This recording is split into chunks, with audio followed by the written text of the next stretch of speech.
जय माता की सभी संगत को।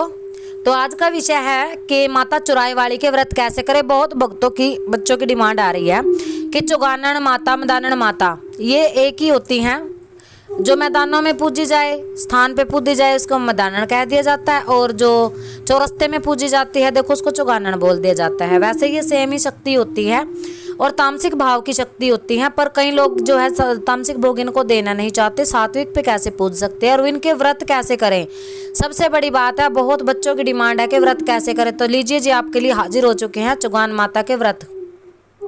तो अगर आप सिद्धि साधना के लिए व्रत करना चाहते हैं उसके लिए तो आपको गुरु धारणा करनी पड़ेगी, उसके लिए आपको चौगान माता का मंत्र भी लेना पड़ेगा। अगर आप इच्छुक हैं इनकी सेवा करने के तो हमारे दरबार से जुड़ सकते हैं, गुरु दीक्षा ले और मंत्र ले और माई की सेवा करें। शक्ति जागृत के लिए वो व्रत होते हैं। एक व्रत होते हैं इनके खुले व्रत, यानी कि जो कोई भी साधक, कोई भी बच्चा अपनी किसी मनोकामना के लिए, फिर माता चौक चौराहे वाली के से अपना रोग कटवाने के लिए, अपने जॉब के लिए, अपने घर में बच्चे नहीं है, संतान नहीं है, किसी भी कार्य के लिए चौगान माता के व्रत रख के उनकी सेवा करना चाहते हैं। तीसरा होता है कि बोली कबूली के व्रत, यानी कि अगर आपकी कोई इच्छा है, आप माँ से पूरा करवाना चाहते हो चौक चौराहे वाली से, और आपने कबूल लिया माई मैं आपके 21 व्रत करूंगा या करूंगी, मैं आपके 31, 41, 51, 101, 108 जितने भी आप व्रत कबूले हुए व्रत होते हैं, और लास्ट वाले दिन आपको जो है कीर्तन और हवन दे करके इसका उद्यापन भी करना पड़ता है, कन्या वन्या जिमानी पड़ती हैं।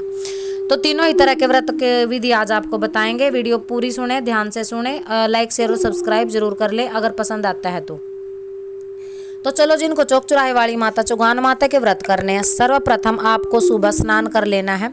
स्नान करें, सिर धोएं। ये मत सोचे कि आज शनिवार है, देखो वार बड़ा नहीं होता, त्योहार बड़ा होता है, और जब हम व्रत कर रहे हैं तो उस दिन से बड़ा कोई त्योहार नहीं होता है ना।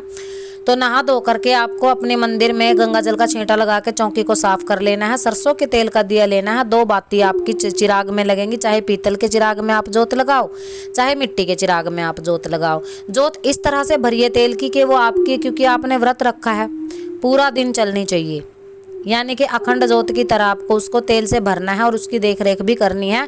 घर से बाहर नहीं जाना है जिस दिन आप चौराहे वाली का व्रत कर रहे हैं।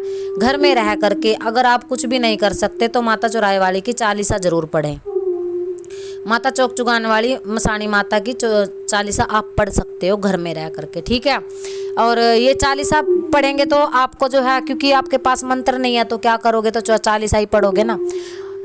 व्रत करना है। चाय आप ले सकते हो, इसमें चिप्स ले सकते हो, आलू के चाय के साथ खा सकते हैं। जिनसे भूखा नहीं रहा जाता, जिनके बीपी लो हो जाते हैं पर व्रत करने के इच्छुक है, वो लोग क्या करें कि आलू बना लें। जैसे नवरात्रि के व्रत में खाते हैं ना, जीरे में आलू बना करके, वो आप खा सकते हैं। फ्रूट खा सकते हैं कोई भी, वैसे ना ही खाएं तो ही बेहतर है। अगर आप बिना कुछ खाए पिए चाय वाय पे इनका व्रत करते तो बहुत अच्छी बात है, पर अगर नहीं रह सकते तो कोई इसमें आपत्ति की बात नहीं है, आप फल फ्रूट ले सकते हो, ठीक है। तो आपको 12 बजे चाय लेनी है, शाम को 4 बजे लेनी है। आपको कुछ भी खाना पीना नहीं है।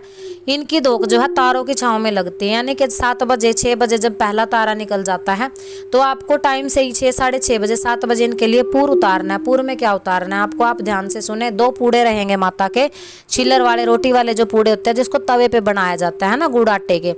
7 पापड़ियाँ बनेंगी, छोटी पूड़ियाँ जो मतलब छोटे छोटे पूड़, उनको पापड़ी बोल दिया जाता है। और 5 माई के गुलगुले रहेंगे, 5 ही माता रानी के बतासे रहेंगे भैया, 5 लौंग रहेंगी, 5 इलायची रहेंगी।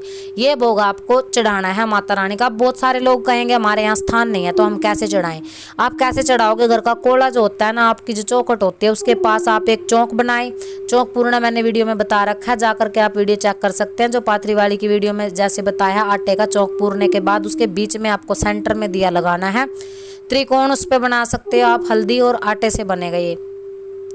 सेंटर में आपको दिया लगाना है। कच्चे चावल रखने हैं, हल्दी रखनी है तिलक के लिए। तो हल्दी से पहले 7 तिलक होंगे, 7 माता इकट्ठी चलते। ये मत सोचे कि हम चौराहे वाली के व्रत कर रहे हैं, हम 7 को नहीं धोकेंगे। इस तरह की आपके मन में जो है ना तो लालसा ले, ना शंका लेके आनी हो, ना ही भेदभाव करना है, ठीक है।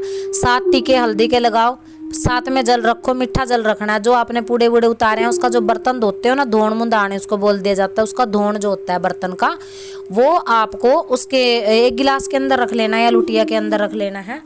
उससे जो है उस चौक के चारों तरफ आपको छींटा लगाना है। माता रानी ये हम आपको स्नान करवा रहे हैं, इस जल को स्वीकार करो। उन लोगों के लिए है ये जिनके स्थान नहीं है, जिनके स्थान है वो कच्ची लस्सी से या फिर इस धोण मुंदाने से माँ को स्नान जरूर करवा के आए। शाम के समय ये भोग वहाँ स्थान पे ही चढ़ेगा। ठीक है, चौराहे में नहीं देना है। अगर आप व्रत कर रहे हो तो चौराहे में नहीं देना है बेटा, चौराहे में देने से परहेज करें।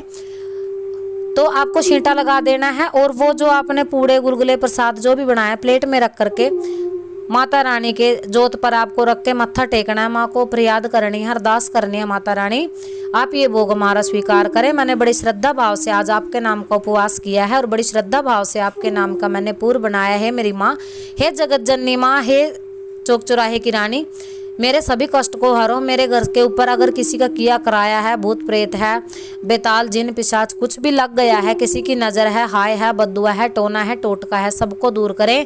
माँ मेरे घर में अन्न से धन से लक्ष्मी रूप में विराजे।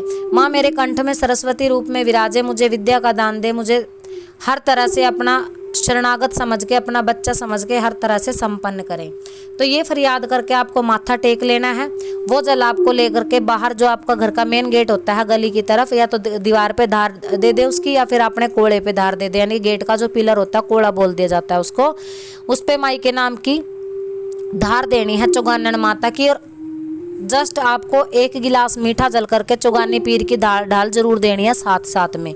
अगर आप वो ढाल देते हो तो आपके ऊपर जितने तंत्र है, किया कराया है, धीरे धीरे होगा भाई, एकदम नहीं होगा ये। धीरे धीरे अगर श्रद्धा भाव से करोगे तो आपको आराम मिलेगा। उसके नाम की भी आपको पीर चौगानी के नाम की ढाल जरूर देनी है माई की ढाल देने के बाद। ठीक है, उसके बाद आपको पूड़े गुलगुले ही खा के अपना व्रत खोलना है। इतने गुलगुले 5-7 गुलगुले फालतू उतारो जिनको रात्रि को आप खा सको, ये आपका भोग रहेगा। सोते वक्त आप में दूध के अंदर 2 कंडे पत्ती के डाल के वो पी के सो सकते हैं। अगले दिन आपको सब्जी रोटी खानी है। ठीक है, इस तरह से माई का आपका उपवास जो है पूरा हो जाता है। और अगर आप शक्ति साधना के लिए या फिर रोग काटने के लिए ऐसा कर रहे हो कि आप ये चाहते हो कि माता मुझे शक्ति मिले, या आपके ऊपर हाजिरी आती है माता की, किसी की भी माता की हाजिरी आती है और आप चाहते हो कि ये हमारी हाजिरी खुले, तो फिर आपको अंगारी पे भोग देना पड़ेगा। उसके लिए नियम अलग रहते हैं। अगर उस तरह के उसके नियम लेने हैं तो दरबार आए, मिले, नियम हम आपको ज़रूर बताएंगे। तो ये थी जानकारी माता चौक चौराहे वाली के व्रत की, किस प्रकार से आप इनके व्रत कर सकते हैं, किस प्रकार से माता रानी से अपनी मनोकामना की पूर्ति करवा सकते हैं। और यही वो शक्ति है जो हर तरह से हमें अन्न से धन से परिपूर्ण करती है, हर तंत्र बाधा से, नज़र दोष से, हाय टोने से, टोटके से, सबसे बचाती है। इस शक्ति के बिना कभी भी कोई शक्ति घर में जागृत हो ही नहीं सकती। इनफैक्ट हमारे बंधे हुए पितरों को भी खोलने में यही कारगर होती है।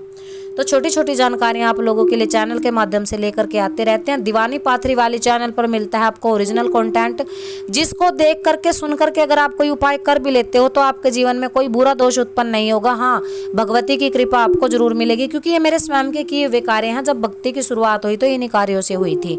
ऐसा कुछ भी नहीं है कि हमने कोई बड़ा कार्य किया था। ये तो बाद में शक्ति आने के बाद गुरुमुख वे गुरु से और शक्ति साधना करने की देखो हर इंसान को लालसा हो जाती है। तो सभी को जय माता की, माता रानी सभी का कल्याण करे, माँ माई की सभी पर कृपा।